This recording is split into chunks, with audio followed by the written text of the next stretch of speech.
और अब बात एक बड़ी खबर की कर लेते हैं। क्या पटना में प्रधानमंत्री नरेंद्र मोदी के खिलाफ रची जा रही थी साजिश? ये सवाल खड़ा हुआ है पटना में 3 संदिग्ध लोगों की गिरफ्तारी के बाद। पूरी खबर इस रिपोर्ट में जानिए।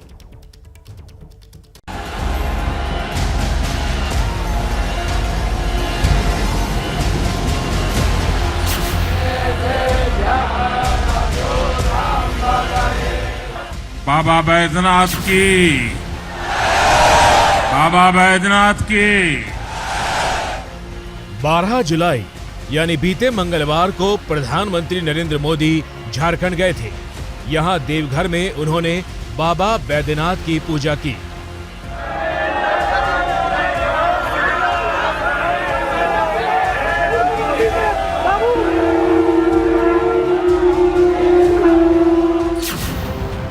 देवघर में पूजा के बाद पीएम मोदी उसी शाम को पटना गए थे। यहां प्रधानमंत्री बिहार विधानसभा के शताब्दी समारोह के समापन कार्यक्रम में शामिल हुए। मोदी के ये कार्यक्रम पहले से तय थे और अब ये जानकारी सामने आई है कि मोदी के दुश्मनों की नजर उनके इस दौरे पर थी। आपके टीवी स्क्रीन पर ये वही अहमद पैलेस है जो जांच एजेंसियों के निशाने पर है। यहीं से पटना पुलिस ने 2 संदिग्ध आतंकियों को गिरफ्तार किया। इनमें से एक मोहम्मद जलालुद्दीन है जो झारखंड पुलिस का रिटायर्ड सब इंस्पेक्टर है, जबकि दूसरे का नाम अतहर परवेज है जो सिमी का सदस्य रह चुका है।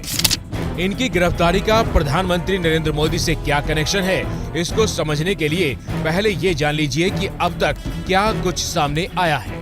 महान से संदिग्ध पोस्टर, बैनर, दस्तावेज, पीएफआई का डॉक्यूमेंट्स इत्यादि सामान वगैरह जब्त किया गया। 2 मोबाइल फोन भी जब्त किए गए हैं। इन सभी की भी छानबीन की जा रही है। प्रथम दृष्टया इसको देश विरोधी और 2 कम्युनिटी के बीच में वैमनस्यता फैलाने के उद्देश्य से जो होता है उसको मानते हुए एक प्राथमिकी दर्ज की है। पुलिस के मुताबिक ये दोनों विवादित संगठन पीएफआई से जुड़े हुए हैं। पुलिस को पटना के फुलवारी इलाके के इस घर से आपत्तिजनक दस्तावेजों के साथ पीएफआई के झंडे और पर्चे भी मिले। उनके घर पे जब छापेमारी पुलिस ने की है तो वहाँ से पीएफआई, एसडीपीआई का झंडा, पैम्पलेट, पुलिस को और भी अन्य जो दस्तावेज हैं वो बरामद हुए हैं। उनके घर से कई चीजें मिली जिसमें पीएफआई का पैम्पलेट, पीएफआई का बैनर, पोस्टर था। आप देखिए यहाँ पे एसडीपीआई, पीएफआई से इनका जुड़ाव है, ये सब बताया जा रहा है। अंदर और भी अन्य दस्तावेज हैं जो मिले हैं वो हम आपको दिखा रहे हैं। पुलिस ने सबको जब्त कर लिया। ये देखिए कुछ और भी जो दस्तावेज हैं यहाँ पे वो दिखाए जा रहे हैं। कई आपत्तिजनक दस्तावेज भी इसमें यहाँ पे है। आप देखिए यहाँ पे ये भी आपको दिखेगा एक आई कार्ड एसडीपी का, आपको एसडीपीआई का नजर यहाँ पे आ रहा है। तो पीएफआई या एसडीपीआई का बैनर, पोस्टर सब यहाँ पर जो है देखने को आपको मिल रहा है। प्रधानमंत्री का दौरा था, इसलिए खुफिया एजेंसियां चौकन्नी थी और इनपुट इंटरसेप्ट करने के बाद पुलिस को सूचना दी गई। अब पुलिस और एजेंसियां इस जानकारी को जुटाने में लगी हैं कि मोदी के 12 जुलाई के दौरे कहीं इनके निशाने पर तो नहीं थे। पटना पुलिस को खुफिया जानकारी मिली थी कि फुलवारी शरीफ के घर से देश विरोधी गतिविधियां चल रही हैं। आईबी इनपुट के बाद पटना पुलिस अलर्ट हुई, तब जाकर उसको ठिकाने की जानकारी मिली। पीएम के पटना आने से ठीक एक दिन पहले 11 जुलाई को पुलिस ने छापेमारी कर 2 लोगों को गिरफ्तार किया। असल में इनके पास से जो दस्तावेज बरामद हुए उनमें देश विरोधी बातों से लेकर हिंदूवादी नेताओं की जानकारियां जुटाने की बातें लिखी हुई हैं। अंग्रेजी में लिखा ये वही दस्तावेज है जो उनके घर से पुलिस ने बरामद किया। बरामद दस्तावेज में 2047 तक भारत को इस्लामिक राष्ट्र बनाने का जिक्र है। 7 पन्नों का ये दस्तावेज अंग्रेजी में है जिस पर नॉट फॉर सर्कुलेशन लिखा हुआ है। दस्तावेज के पेज नंबर 3 और 7 पर हिंदुओं के खिलाफ जहर उगला गया है। हिंदू नेताओं, आरएसएस से जुड़े लोगों की जानकारियां जमा करने का जिक्र है। पुलिस ने जो एफआईआर दर्ज की है उसके मुताबिक जिस बिल्डिंग से इन दोनों की गिरफ्तारी हुई है उसी बिल्डिंग में 6 और 7 जुलाई को ट्रेनिंग दिया गया था। शक है कि ये लोग युवाओं का ब्रेन वॉश करते थे और शारीरिक शिक्षा एवं मार्शल आर्ट के नाम पर उनको हथियार चलाने की ट्रेनिंग देते थे। शक ये भी है कि यह लोग बड़ी आतंकी घटना को अंजाम देने की फिराक में थे। बताया जा रहा है कि जिस घर में इनकी गिरफ्तारी हुई वो घर गिरफ्तार पूर्व सब इंस्पेक्टर मोहम्मद जलालुद्दीन का है और कागजी तौर पर दूसरे गिरफ्तार आरोपी अहमद परवेज ने घर की दूसरी मंजिल को किराए पर ले रखा था। इसी घर की दूसरी मंजिल पर 6 और 7 जुलाई को ट्रेनिंग दी गई, जिसमें बाहर से आई कई संदिग्ध लोग शामिल हुए।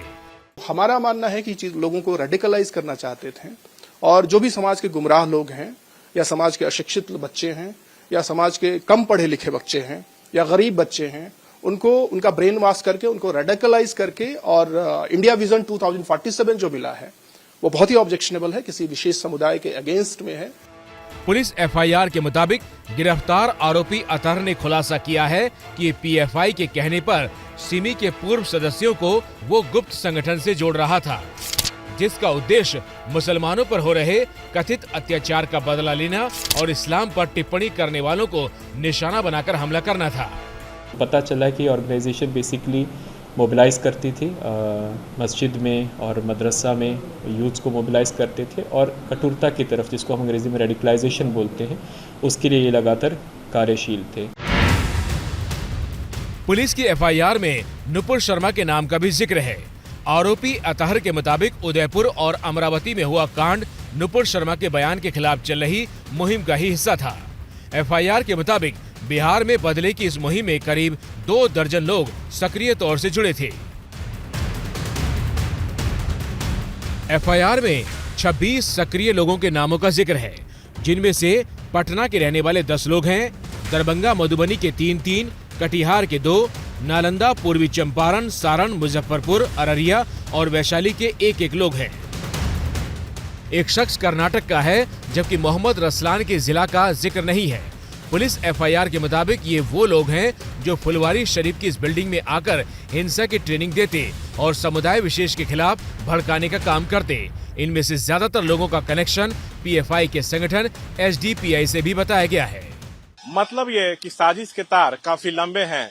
इस मामले में उस पीएफआई का नाम सामने आ रहा है सीधे तौर पर, जो हाल के दिनों में अपने कारनामों के लिए विवादों में रहा है। कानपुर हिंसा और रामनवमी के दौरान देश में हुए अलग अलग हिंसों में भी इस संगठन का नाम जुड़ा था। हालांकि पीएफआई पटना के इस टेरर कनेक्शन के आरोपों को खारिज करते हुए पटना पुलिस के दावों को हास्यास्पद बता रहा है।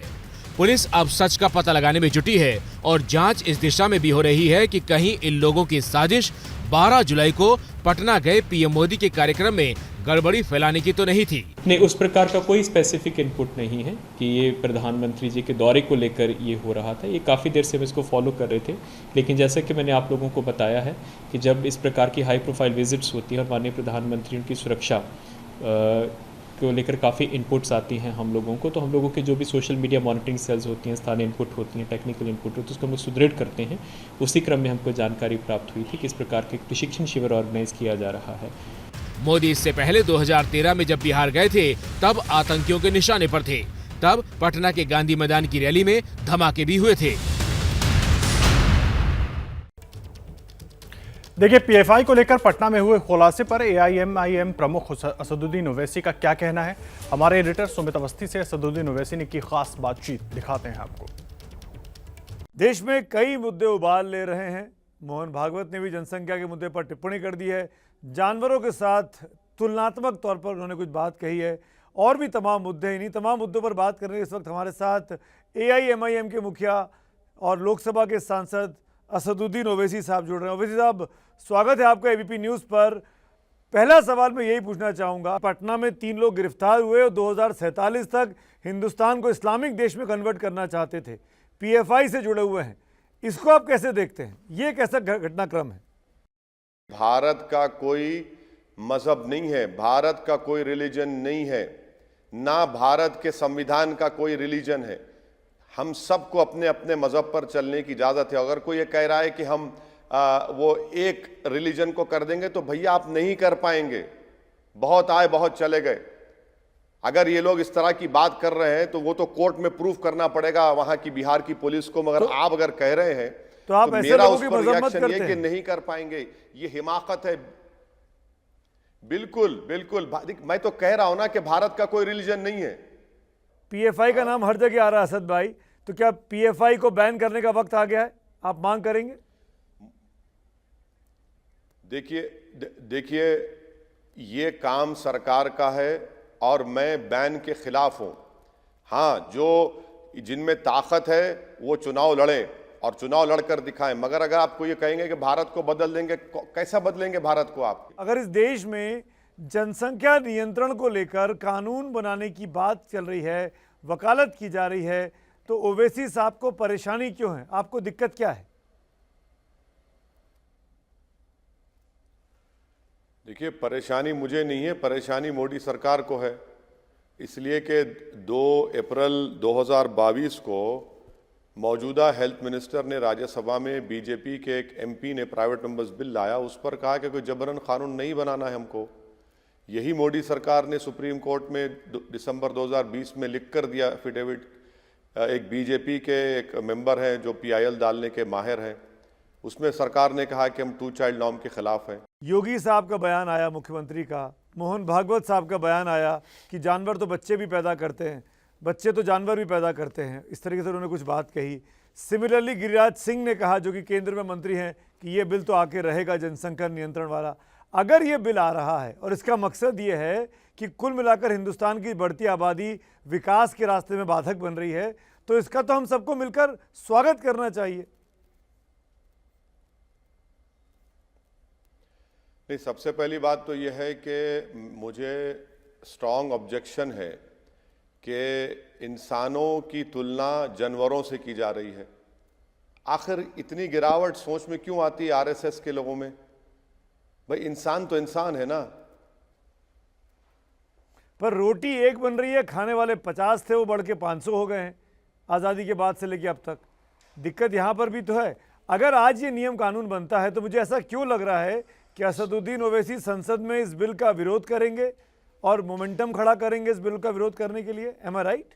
क्या आप ये कह रहे हैं कि रोटी नहीं है? रोटी है देश में, क्यों नहीं है? रोजगार सरकार क्यों क्रिएट नहीं करती? अच्छा, एक एग्जांपल दो रोजगार की। भाई, एक 60 लाख नौकरियां, सुनिए सर, 60 लाख नौकरियां केंद्र सरकार में, 8 साल के बाद प्रधानमंत्री कहते हैं कि मैं 2024 तक 10 लाख दूंगा। अरे भाई, पूरे 60 लाख भर दीजिए ना। आप क्यों नहीं भरना चाहते आप? असद भाई, 22 करोड़ लोग रोज भूखा सोते हैं, 10 करोड़ के लोगों के पास नौकरियां नहीं है, ये आंकड़े हैं सरकारी। अगर आप बगैर सिस्टम को तैयार करे जीएसटी इंपोज कर देते हैं, आज डॉलर जो है 80 रुपये हो चुका है, तो इसका जिम्मेदार पॉपुलेशन है क्या? जीडीपी नहीं बढ़ रहा है हमारा। कोविड में हमारे लाखों 50 लाख लोग भारत में मर गए क्योंकि मोदी सरकार ने 2020 ये इसका 8 साल की दिक्कत है। वैक्सीन ये तो बीते 70 साल की भी दिक्कत है ना पॉपुलेशन। तो इसके लिए मोदी सरकार अकेले जिम्मेदार थोड़ी है। देखिए, पर हमारे दो का नारा तो इंदिरा गांधी के वक्त में दिया गया, 8 साल और उस पर इंप्लीमेंट करने में क्या दिक्कत है? तो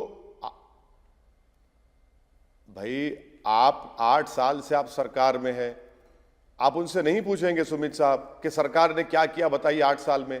आप इस बात को समझिए सुमित साहब कि एक यंग वर्किंग पॉपुलेशन आपके पास है जो पूरी दुनिया में किसी के पास नहीं है। अमेरिका और यूरोप में उनका पॉपुलेशन, जापान में बूढ़ा हो चुका है। हमारे पास वो एडवांटेज है, हम उसका इस्तेमाल नहीं करना चाह रहे हैं और पॉपुलेशन को आप ब्लेम कर रहे हैं। तो ये बीजेपी के नेता ऐसा क्यों बोल रहे हैं? क्या बीजेपी के नेताओं को यंग इंडिया नहीं चाहिए? क्या बीजेपी के लोगों को यंग इंडिया के वोट्स नहीं चाहिए? यकीनन उनको नहीं चाहिए, मगर बीजेपी इसलिए कह रही है क्योंकि वो मुसलमानों से एक नफरत पैदा करना चाहते हैं। मुसलमानों का वजूद वो बताते हैं कि उनका एग्जिस्टेंस देश के लिए खतरा है। हलाल गोश्त खतरा है, हिजाब खतरा है।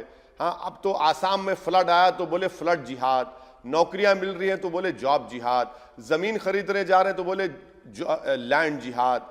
ये मुसलमानों के ताल्लुक से नफरत खत्म करना पड़ेगा बीजेपी को।